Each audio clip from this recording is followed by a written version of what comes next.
बयानिया वेला हर सावन परेशानी आवेला राव रहिले मरैया जब बयानिया वेला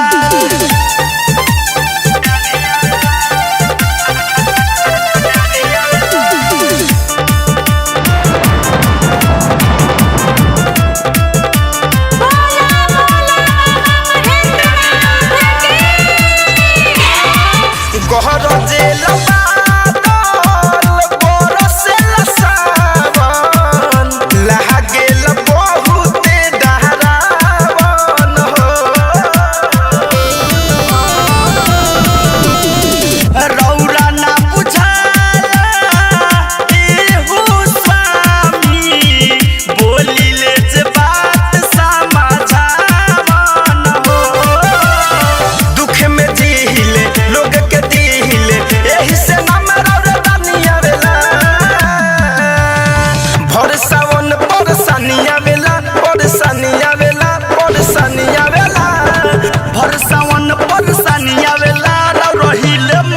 जब बयानिया वेला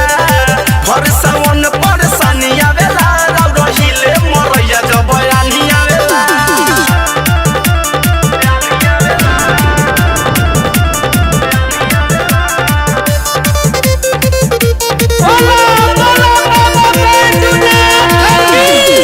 सूरज सूर्या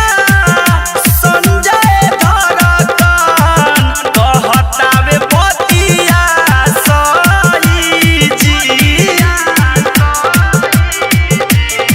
घरे कंधन जाय कहे बोले तानी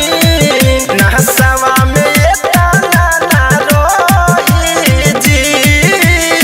एके नीति सजी बोलता ठीक जी पर्वत पहाड़ पर सुनामी आवेला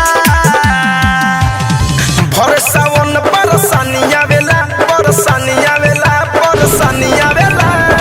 भर सावन परेशानी आवेला